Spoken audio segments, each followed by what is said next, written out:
Hola, muy buenas noches. Buenas noches a todos. Bienvenidos a este estudio de los lunes, Elías y Eliseo, los profetas de fuego. Hoy estamos transmitiendo un poco diferente en cuanto al Facebook, porque había estado apareciendo bien raras los videos. Si de por sí estoy así como que bien gordo, me aplastaba o se alargaba más, me veía todavía peor. Pero bueno, bienvenidos a todos a este estudio en vivo a través de Facebook. Les recuerdo que este estudio ya también ahora es un podcast, así que pues gracias a Dios que ya podemos llegar a cada vez más personas. Estaba viendo este, las estadísticas y ya hay gente, pues además de México, por supuesto, de otros países, gracias a Dios, que han estado escuchando los podcasts, que han estado pues ya, ay, estoy metiendo aquí en la mano, les digo que ahora estamos en otra transmisión, pero bueno, entonces gracias a Dios pues ya estamos llegando a cada vez a más personas. Tenemos un propósito muy claro, que es el de poder seguir contribuyendo con la predicación del Evangelio y pues a todas las personas que puedan llegarles, pues gracias a Dios, ¿verdad? Pues ya tenemos, según las estadísticas, que ya en Estados Unidos, en más países ya están conectándose y escuchando. Así que hoy vamos a ver un tema súper, ahora sí que denso. Yo sé que hay temas bien complicados en la palabra de Dios y unos bien fuertes, pero el de hoy creo que es uno de los temas más duros que voy a poder compartir en la escritura, porque pues ya como lo veremos en unos minutos, cómo todo puede cambiar con la ausencia de Dios, ¿verdad? Y cómo cuando a veces pensamos que las cosas ya están muy difíciles, pues no, pues todavía se pueden seguir poniendo todavía más difíciles por la ausencia del Señor Jesús en nuestras vidas. Lo que me lleva hoy, como le decía hace unos minutos a mi esposa, más a reflexionar que tanto enseñar sobre los versículos que veremos hoy, aunque pues por supuesto que lo haremos, no digo que no, pero la reflexión va a ser mucho más profunda. Quizá tu vista había pasado a lo mejor por esta historia, pero una vez más, ¿no? Hay evidencias claras de lo que Dios quiere hablarnos a cada uno de nosotros y de cómo podemos, pues, de alguna forma, sentirnos incluso afortunados de que el Señor ha sido fiel, cumple su promesa, nos mantiene a su lado, nos cuida, ¿verdad? Su promesa ha sido que vestido, techo, alimento, pues no nos faltaría, que Él tiene cuidado de las flores, de la belleza de las flores, de los pajarillos, pues cómo no tendría cuidado de nosotros, ¿verdad? Él dice que si nosotros siendo malos padres, pues tratamos de sustentar a nuestra familia, pues Él siendo bueno, 100% bueno, pues que no haría por nosotros. Y lo vamos a valorar porque esto tiene mucho que ver obviamente con la gracia, esta gracia inmerecida, este regalo inmerecido. No, es que de verdad hoy va a estar muy interesante. Y pues gracias a Dios por su palabra, le pedimos al Espíritu Santo que Él sea nuestra guía. Y pues bueno, vamos a empezar para no tomar más tiempo. Vamos a leer unos cuantos versículos. Ahí pongan un dedito arriba si todo está viéndose bien, si está sonando bien. Repito, ahora estoy transmitiendo desde iPad y en Facebook y en el Instagram a través de igual normal, ¿verdad? Del iPhone. Pero pues vamos a ver qué tal. Entonces dice el capítulo 6 del segundo libro de los Reyes. Bueno, te pongo un contexto. En el episodio anterior, pues vimos, ¿verdad? Una vez más cómo Dios prevalece a través de Eliseo, y estuvimos viendo los ejércitos que nos defienden, estuvimos viendo cómo la misericordia del Señor hizo que el rey de Siria, ¿verdad?, determinara no volver a atacar a Israel, etcétera. O sea, vimos cómo la misericordia que mostró Dios, que instruyó para que se tuviera para el rey de Siria y para todos los soldados, pues trajo como consecuencia, como nos enseña el versículo 23, que nunca más vinieron bandas armadas de Siria a la tierra de Israel. Sin embargo, pues bueno, el estudio de hoy va a empezar con una aparente contradicción, ¿verdad? Porque lo vamos a ir analizando, porque pudiera ser una aparente contradicción que dice, y nunca más vinieron bandas armadas de Siria a la tierra de Israel, pero hoy vamos a ver que a final de cuentas, Ben-Hadad, el rey de Siria, determinó una vez más ir sobre las tierras de Israel, pero más en concreto sobre Samaria, ¿verdad? Y aunque no es que haya una contradicción, sino es como la muestra de que la determinación de la carne, la determinación de las emociones, la determinación humana y no la espiritual, pues flaquea, ¿verdad? O sea, es voluble, es de doble o triple o cuádruple ánimo, como nos enseña la palabra de Dios. Y pues bien, es cierto que Ben-Hadad, el rey de Siria, había determinado pues no volver a entrar como a atacar, pues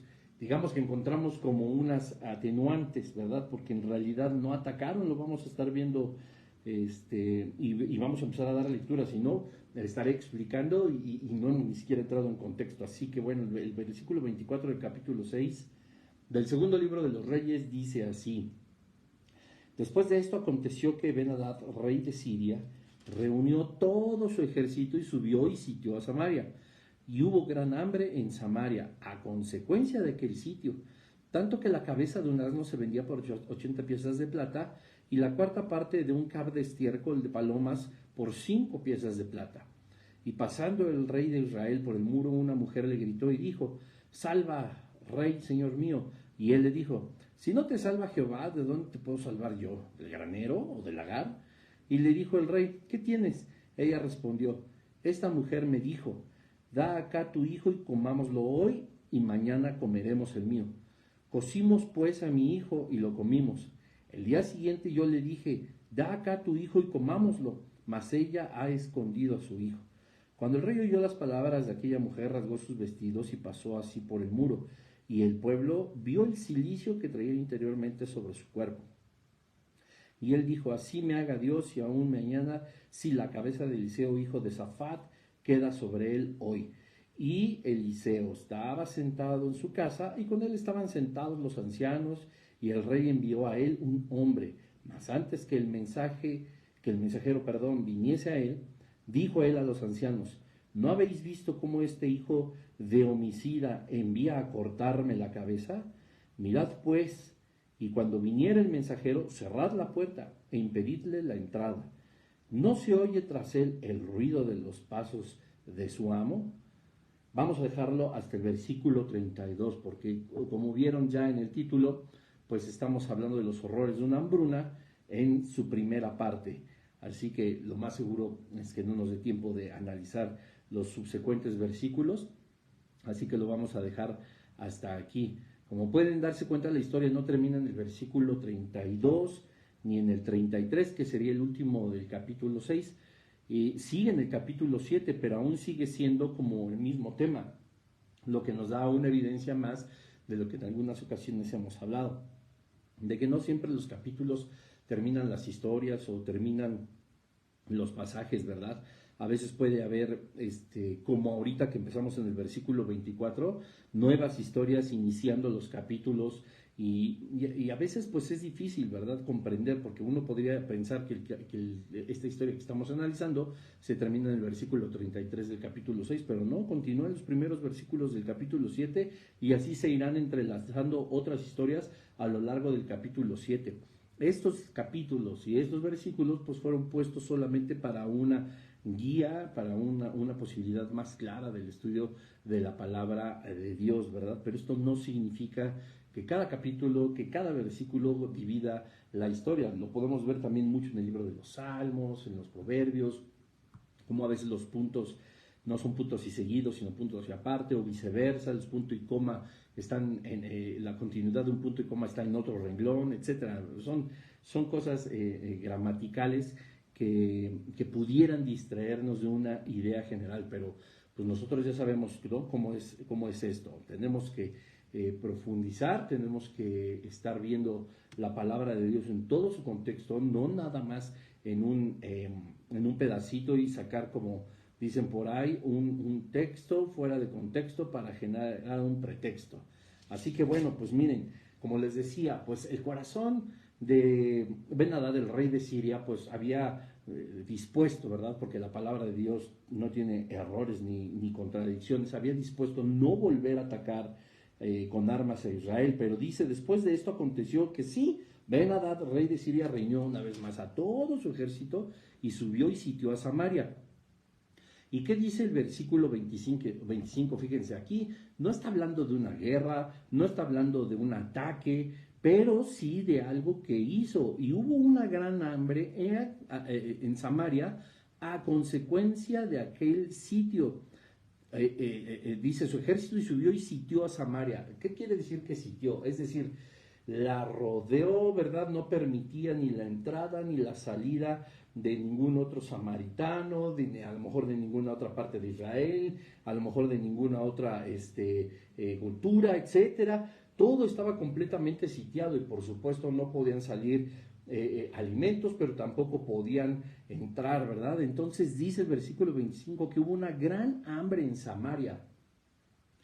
Lo hemos analizado en otros versículos, ¿verdad? Cuando habla de que hay hambre, esto nos da una idea muy clara de que ha pasado el tiempo, de que esto no fue así de un momento a otro, de que llegó el ejército de Ben-Hadad, el rey de Siria, sitió tu colonia, sitió tu ciudad y entonces empezó una gran hambre. No, pues para que eso suceda, tuvo que haber pasado mucho tiempo y tuvieron que haber utilizado y se tuvieron que haber gastado todos los recursos alimenticios que pudieran tener en Samaria, ¿verdad? Tanto del campo como el ganado, etcétera, etcétera, etcétera. Entonces ya había pasado tiempo. Y dice, y hubo una gran hambre, no era poca, era gran hambre en Samaria, a consecuencia de aquel sitio, ¿ven? Es decir, la palabra de Dios en el versículo 23 nos enseña que nunca más vinieron bandas armadas de Siria a la tierra de Israel, refiriéndose en el contexto del episodio pasado y los versículos anteriores de una guerra. Ahora, ellos no vinieron a asesinar, no vinieron a matar con armas, no vinieron a disparar, ¿no? Si lo podemos poner para que quede claro, porque pues, evidentemente en esa época no había armas de fuego.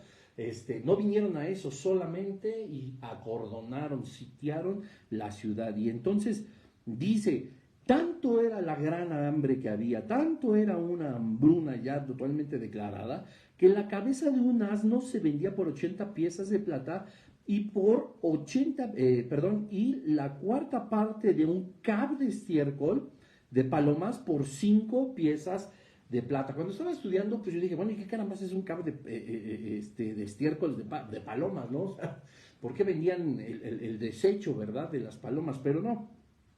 Al parecer era la forma muy discriminatoria de hablar de algunos granos en aquella época y por supuesto en la región de Samaria. Pero vean qué cosa tan interesante, ¿verdad? Que esto también se vendía por 5 piezas de plata y pues ya era tal la hambruna, era tal el hambre que una cabeza de un asno y unas semillas de la peor calidad, ¿verdad? Era lo que se comerciaba y además era con bastante dinero. O sea, ya no había más que sacrificar a estos equinos y que pudieran alimentarse a través de ellos, ¿verdad? Yo no recuerdo, bueno, creo que sí alguna vez en el estado de Guanajuato, acá en México, llegué a probar una carne, pero les mentiría, ya no recuerdo si me dijeron que era de burro o era de mula, pero era uno de esos, ¿no?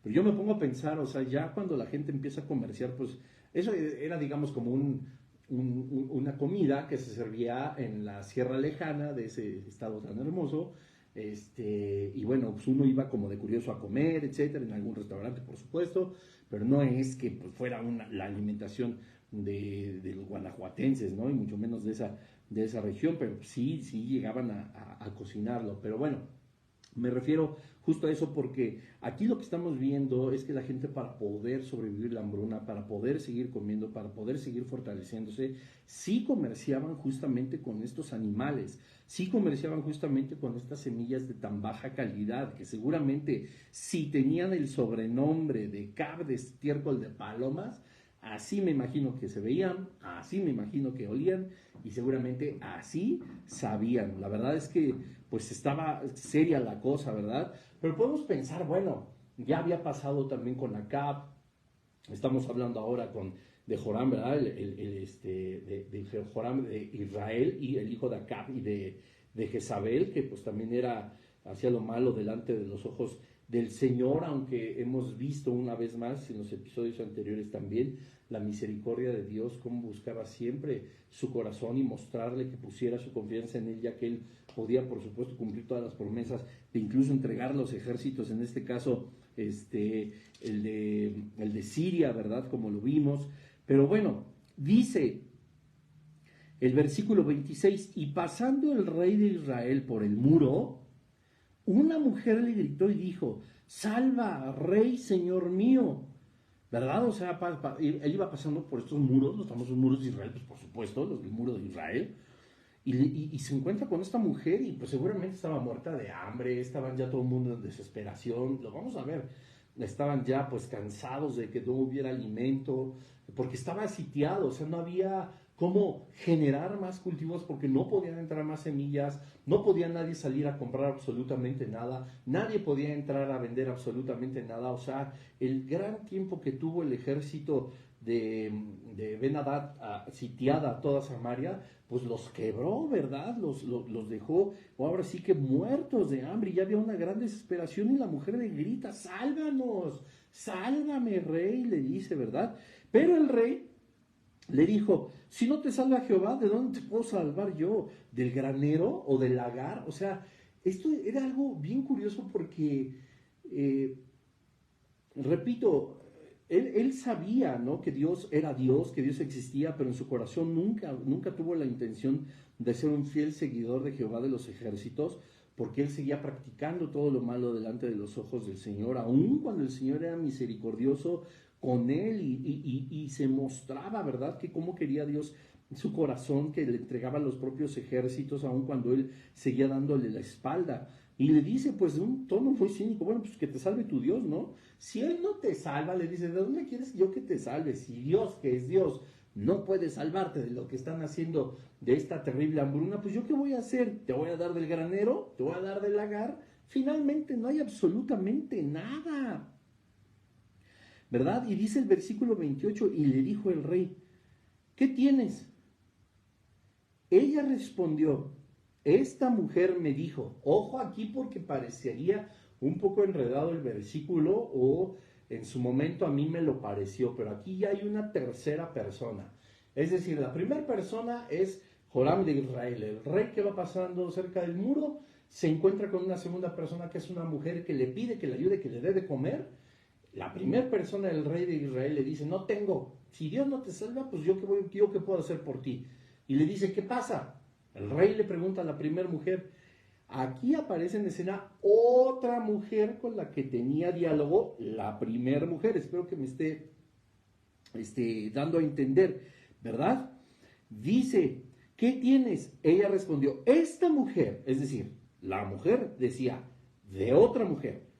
Esta mujer me dijo, da acá tu hijo y comámoslo hoy, y mañana comeremos al mío. Versículo 29, esto le estaba contando la primera mujer al rey, cocimos pues a mi hijo y lo comimos. El día siguiente yo le dije, da acá tu hijo y comámoslo, mas ella ha escondido su hijo.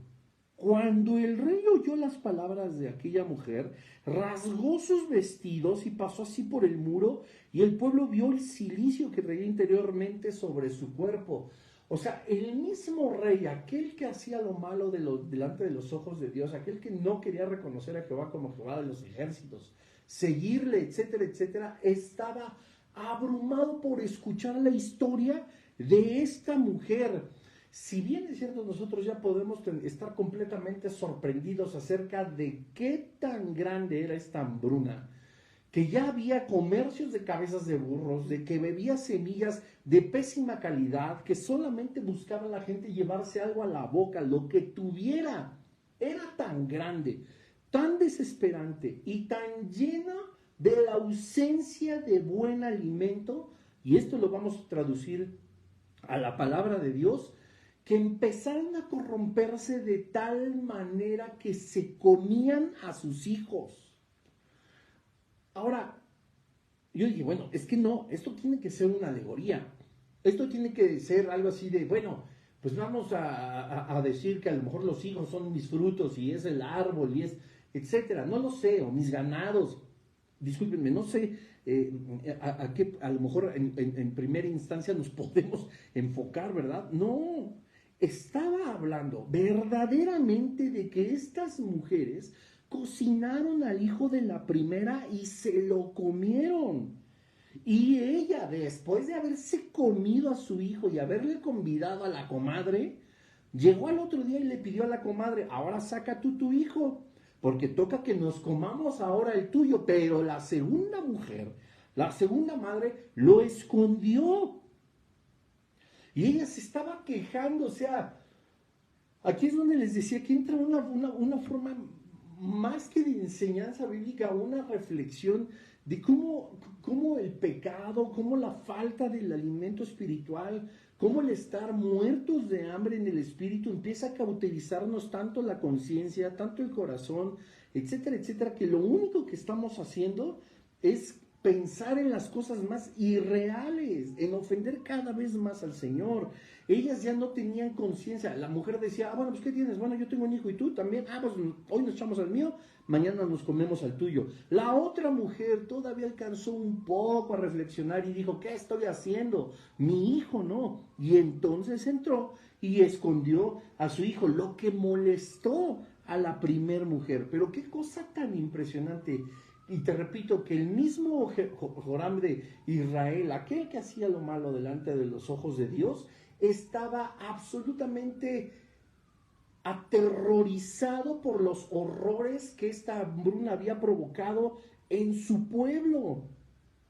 Todavía se estaba medio burlando, ¿verdad? Diciendo, pues si tu Dios no te ayuda, pues yo de dónde te voy a ayudar, no tengo granos, ya no tengo nada en el lagar, no hay manera, ¿no? ¿Qué hay? ¿Ustedes cómo le hacen? No, pues nos estamos comiendo a nuestros hijos. ¿Qué dice el versículo 30? Cuando el rey oyó las palabras de aquella mujer, rasgó sus vestidos y pasó así por el muro, y el pueblo vio el cilicio que traía interiormente sobre su cuerpo. Recordemos que el cilicio era esta tela áspera, ruda, ¿verdad? Que posiblemente picaba, que raspaba, y la gente, para llevar un duelo de aflicción, a veces se vestía de cilicio cuando sucedían cosas así como esta tragedia, ¿verdad? Dice en el versículo 30 que el pueblo vio el cilicio que traía interiormente sobre su cuerpo, ¿verdad? O sea, la gente se dio cuenta cómo aquella persona que estaba siempre renegando de Dios, siguiendo a dioses ajenos, haciendo sacrificios, estaba horrorizado con lo que ya era capaz de hacer los samaritanos, los habitantes de Samaria, era comerse a sus hijos. ¡Qué cosa tan terrible! Y curiosamente, bueno, no curiosamente, pero de una forma pues muy sabia, Dios sabía que el ser humano, sin la presencia del Señor en su corazón, cuando puede haber una corrupción de verdad así horrible, el ser humano es capaz de hacer eso y cosas peores. Hay una referencia clara en Deuteronomio, en el capítulo 28, en el versículo 56. Dice así Deuteronomio 28, 56. Es que tengo que estar volteando más para acá. La tierra y la delicada entre vosotros, que nunca la planta de su pie intentaría sentar sobre la tierra, de pura delicadeza y ternura, mirará con malos ojos al marido. La mujer que es así, uy, súper guau. Aquí lo está explicando la palabra de Dios, solo te lo pongo en contexto. Mirará con malos ojos al marido de su seno, a su hijo, a su hija. Escucha bien lo que dice. Al recién nacido que sale de entre sus pies, y a sus hijos que diere a luz, pues los comerá ocultamente, por la carencia de todo, en el asedio, en el puro con que tu enemigo te oprimirá en tus ciudades. Incluso es hasta como profético. Dice que las mujeres comerán a sus recién nacidos, se comerán a sus hijos a causa del asedio, del apuro con que tu enemigo te oprime en tus ciudades. ¿Qué es lo que hacía el rey de Siria? Oprimir por completo a Samaria a lo largo de mucho tiempo, y se cumple, ¿verdad? El comportamiento que Dios sabía que puede tener el ser humano. Ven qué cosa tan terrible, o sea, entrar en un canibalismo, o sea, es que es real. Yo por eso les decía, y por eso se llama el estudio Los horrores de la hambruna, porque cuando nosotros estamos ya, híjole, tan alejados del Señor, tan llenos de pecado, tan cauterizados, el ser humano es capaz de hacer las peores atrocidades. Recuerdo una serie. Ya sé que me van a juzgar y me van a decir, bueno, pues ya, pero pues yo no miento, ¿verdad? Recuerdo una serie que vi que se llamaba El Juego del Calamar, que era tan famosa que, bueno, yo la vi mucho tiempo después de su fama. Y sí, es una serie pues bastante fea, ¿no? Por favor no la vean. Pero no, me parece que fue el último capítulo, y si es un spoiler, no me preocupa, porque entonces así también evitaré que lo vean. La persona que organizaba estos juegos era un anciano completamente decrépito, a punto de morir. Y aquel que ganó este juego tan violento y tan atroz, se lo encuentra y él estaba en un camastro. Y el anciano decía, bueno, es que yo creé ese juego porque ya no había otra manera de entretenerme, ¿verdad? Ni yo ni mis amigos. Un anciano en serio así, imagínense lo más millonarios de los multimillonarios, que pueden hacer y tener absolutamente todo, pero ya de haber tenido hecho y todo absolutamente, ya nada les satisfacía. Entonces se dedicó a ver morir gente, a jugar con la vida de las personas. Así seguramente él, y como muchas personas, estoy hablando de un personaje de una serie, pero que estoy seguro que existe, puesto que la palabra de Dios nos está mostrando cómo hace unos cuantos miles de años era capaz la gente, a través de, o por causa del hambre, en cometer semejantes atrocidades. Estoy seguro que todo este tipo de personas se han cansado de lo cotidiano, se han cansado de lo que a lo mejor nosotros, o por lo que luchamos en el día a día, por lo que buscamos hacer, etcétera, y empiezan a cometer estas atrocidades. Yo estoy seguro que en estos últimos tiempos, porque estamos en los últimos tiempos, las cosas que el ser humano le hace al ser humano están fuera ya de toda realidad, están fuera de toda lógica. No solamente estamos ahora viendo un adoctrinamiento infantil, no solamente estamos viendo cómo cada vez toma más fuerza el reino de las tinieblas y gana más terreno, usando las confusiones de orientaciones sexuales, ¿verdad? No solamente estamos hablando de que ya existen perversidades así innombrables, por supuesto, no las vamos a enumerar en este estudio ni en este podcast, ¿verdad? Pero, o sea, el ser humano está ya vaciando sus instintos más bajos sobre otros seres humanos.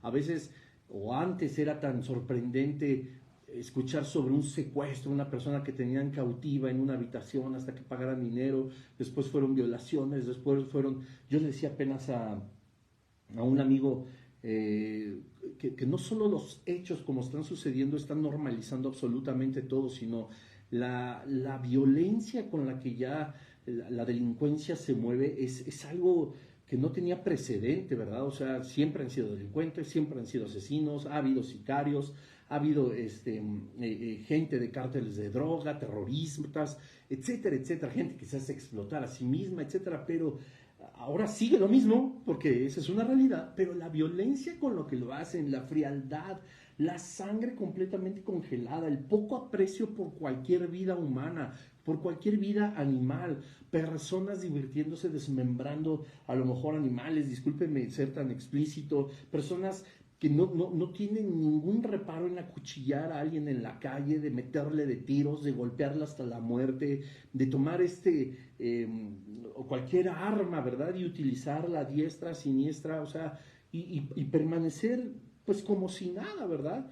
Estamos hablando de cosas que el ser humano ya tiene como ejercicio cotidiano, a falta, por supuesto, del conocimiento de Jesucristo. La maldad, dice la palabra de Dios, se multiplicará, ¿verdad? Habrá una maldad. Multiplicar, no estamos diciendo que va a ser un poco más, o sea, estamos hablando de multiplicidad de males, de cada vez más horribles. Si estas personas ya completamente trastornadas por el hambre, por el pecado, por supuesto, etcétera, etcétera, como puede pasarnos a nosotros por la ausencia de Dios, como está pasando en nuestros días, en este México tan hermoso, tan triste, que está hundido en sangre, hundido en violencia, en indiferencia, ay, no, terrible.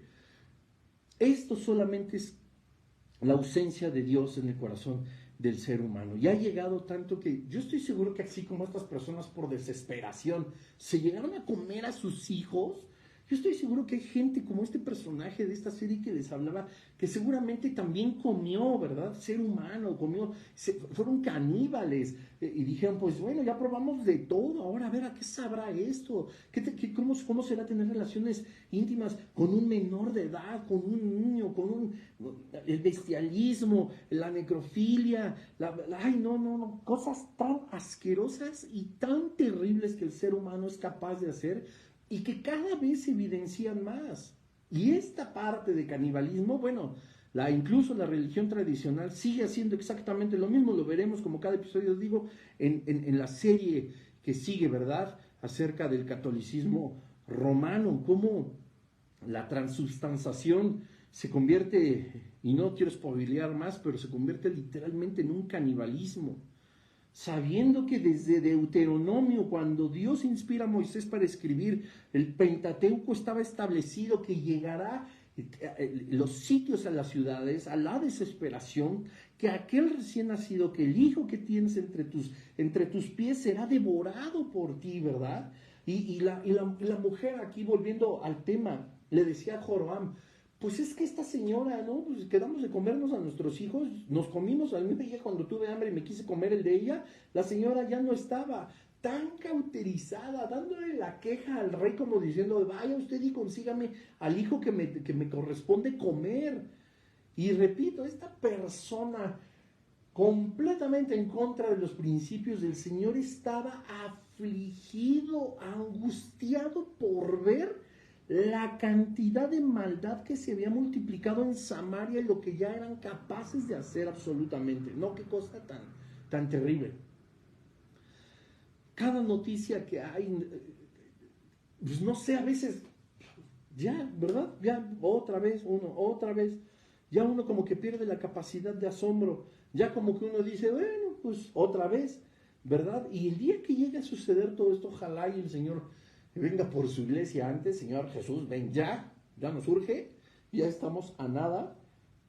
Pero el día que empieza a suceder todo esto, y que veamos que no solo fue una señorita la que apuñalaron en las calles, sino fueron 3, 4, 5, 10 el mismo día, cuando veamos que se está normalizando, ¿verdad?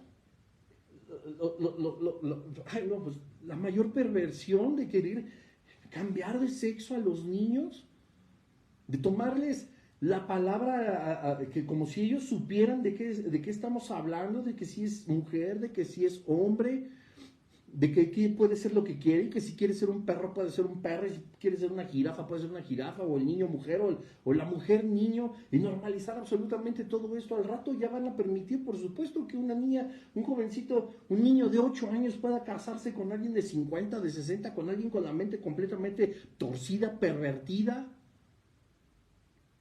Y los secuestros y las tratas de blancas, uno no sabe hasta dónde el ser humano, hasta que llegamos a la palabra de Dios, nos podemos dar cuenta del reino de las tinieblas, qué grotesco puede llegar a ser.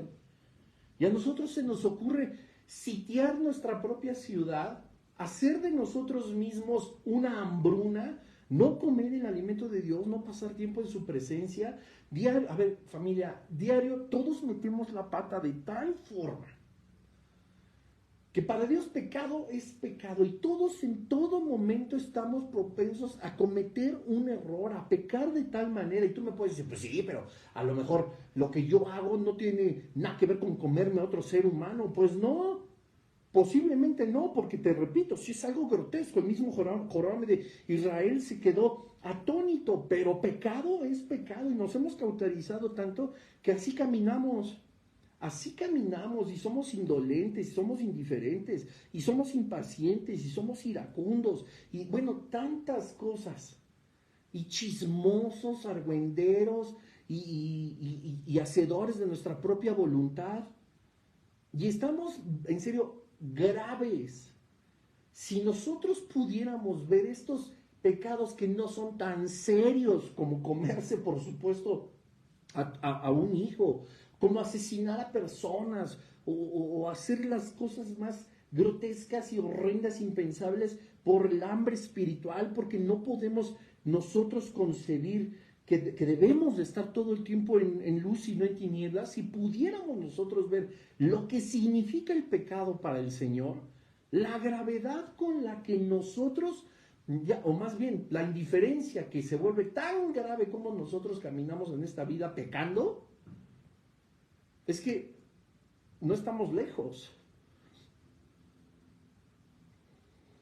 Y pareciera que sí, pero no, o sea, Cristo también murió por el mentiroso, porque así de grave es una mentira. Cristo así murió por el iracundo. Cristo así murió por el ladrón, por el adúltero, por el deshonesto, por el apático, por el desobediente. Cristo no solo murió por aquellos que cometían canibalismo, a causa de la razón que tú me digas. Cristo no murió a aquellos que han usado seres humanos para satisfacer sus deseos más crudos, bajos, impuros. También por aquel que ha dicho una mentira. Pecado es pecado. Y Cristo nos ha limpiado con su sangre de todo eso. Pero cuando dimensionamos que, o sea, todo tuvo que haber empezado por algo, por las cabezas del burro, ¿no? Por comerse todas las vacas, por comer, yo no sé si la basura que desechan algunos animales, yo no sé si se comieron absolutamente todo lo que había, las semillas más putrefactas quizá era lo que estaban comercializando, para ahora comerse a sus hijos. O sea, por el amor de Dios, el pecado en serio nos ciega. Y volvemos a lo mismo, va a decir, no, Bruno, pues es que una cosa es comerte a un ser humano y otra decir una mentira. No, Señor, es que Cristo murió exactamente igual por los mismos dos pecados. Así de terrible es, por supuesto, el canibalismo como el mentiroso. Y es tiempo de que oremos a Dios porque estamos caminando indiferentes, creyendo, yo no soy caníbal, yo no soy violador, yo no soy asesino, yo no soy pederasta, ¿no? Yo no le doy rienda suelta a pasiones ocultas, bajas, vergonzosas y de los más retorcidos, ¿no? Pero eres flojo, eres adúltero, ¿verdad? O somos mentirosos, o somos iracundos, somos impacientes, somos ladrones, ¿verdad? Somos indiferentes a la palabra de Dios, no oramos, no leemos, no estudiamos, no nos congregamos. Pecado es pecado. Y ahora, bueno, pues yo sé, ¿no? Que a lo mejor, pues, a lo mejor muchos a escuchar este podcast, al ver este video, etcétera, van a decir, no inventes, Bruno nos está apuntando con el dedo. No, es que no es así. Es Dios hablándonos de que es tiempo en serio de volvernos a Él, de estar en intimidad con Él, de evitar que un sitio del reino de las tinieblas de nuestra propia carne nos esté matando de hambre para cometer canibalismo, para ser mentirosos, para ser violadores, ladrones, asesinos, adúlteros, fornicarios. Y lo mejor de todo sería decir, Señor, ¿sabes qué? Estoy de acuerdo contigo, o sea, soy todo eso y quizá más. Y es más, puedo ser cosas que ni yo mismo me doy cuenta, pero que tú conoces y que tú ves en mi corazón. Nada te es oculto. Tenemos que determinar luchar contra el pecado, luchar contra el reino de las tinieblas de una vez por todas. Y no nos va a salir a la primera. Yo empezando, a mí no me va a salir a la primera, pero no me voy a rendir. Voy a seguir intentando amar a mi familia como Dios manda, amar a mis padres como Dios manda, hacer mi trabajo como Dios manda, honrar a mis pastores, honrar a mis líderes, ayudar, servir, como Dios manda. Y a lo mejor mañana no me sale, pero como alguna vez dijo Pastor Jesse, ¿no? Dios, yo no te puedo prometer nunca fallar, pero sí te voy a prometer diario intentarlo. No me quiero convertir en un caníbal. Y si el Espíritu Santo te está redarguyendo también de pecado ahorita, no actuemos como lo hace Joram. Porque dice el versículo 31, y él dijo así, él estaba atónito con lo que estaba sucediendo con los samaritanos, él se vistió de cilicio, él estaba abrumadísimo, y dice el versículo 31, así me haga Dios y aún me añada. Una vez más, el pecador pone a Dios por su testigo. O sea, háganme el favor el cinismo. Si la cabeza de Eliseo, hijo de Safat, queda sobre él hoy, ¿qué tal? O sea, en lugar de decir el rey, vamos a sacar a patadas a los sirios, vamos a hacer algo, me arrepiento, me vuelvo a ti, Señor, sácanos de esta catástrofe humana, ¿no? Como acá, como su papá, le echa la culpa a Eliseo. Como acá, ¿se acuerdan? En la sequía, quería a fuerza matar a Elías porque decía, él es el responsable, hasta que le dijo Elías, tú eres el responsable, no yo. Tu pecado, tu terquedad, tu necedad, tu empeño de seguir en malos pasos ha traído esto como consecuencia a Israel. Y acá decía, no, tú eres el culpable y por eso buscaban matarlo. Miren a Joram de Israel. Así me haga Dios y aún me añada si hoy mismo no me echo al plato, le corto la cabeza a Eliseo. Lo estaba haciendo responsable. ¿A quién vamos a ser responsable? ¿A un mal matrimonio? ¿Vamos a ser responsable de la economía? ¿Vamos a ser responsable de nuestro jefe? ¿Vamos a ser responsable a Dios mismo? ¿A quién vamos a ser responsable? De todo lo que nosotros determinamos hacer. De todo lo que nosotros en algún momento decidimos hacer. ¿Vamos a ser como Joram? ¿Vamos a ser como acá? ¿Echarle la culpa al que menos la tiene? Si nosotros no somos como David, cuando dice en el Salmo, Señor, líbrame de mis errores, aún de los que me son, ¿qué? Ocultos. Nosotros hay muchas cosas que no conocemos de nosotros mismos y que están haciendo daño a los que están a nuestro alrededor, que están haciendo daño a los que nos rodean en nuestro trabajo, en nuestra escuela, en nuestra familia, etcétera, etcétera, etcétera. Dios, líbranos de esos errores. Y la mejor manera de librarnos, ¿saben qué es? No es que Dios te los quite. Yo siempre he dicho, Dios no te quita nada, Dios te enseña a vencer las cosas. Dios te enseña a superar las cosas. Pero para que sepas qué vencer y qué superar, primero Dios te los va a hacer ver. Es de cristianos sanos decirle, Señor, muéstrame todo lo malo que tengo yo, no para tirarme al suelo, lamerme las heridas, miren cómo sufro, miren cómo me atacan, miren qué basura soy, no, sino como guerreros del Señor, conocer nuestras fallas y entonces enfrentarlas y con la guía del Espíritu Santo movernos hacia la meta. Dice la palabra de Dios, extendiéndonos a lo que sigue, no para quedarnos ahí tirados. La hambruna de la palabra de Dios nos desmoraliza, nos debilita, nos desesperanza, ataca nuestros sentimientos, ataca nuestras emociones, ataca nuestra alma. Nos empezamos a sentir, pero como queremos salir adelante con nuestras fuerzas, aparentando lo que no somos, dando una cara, sin ser honestos con nosotros mismos, cuando Dios ha visto todo lo más cochino de nuestro corazón, queremos mostrarnos al mundo íntegros, implacables, impecables, prístinos, por favor. Es mejor decir, bueno, ¿se acuerdan de la historia del fariseo y el pecador? Él así contristado, así, Señor, sé propicio a mí. Eso es un estudio maravilloso. Sé propicio a mí.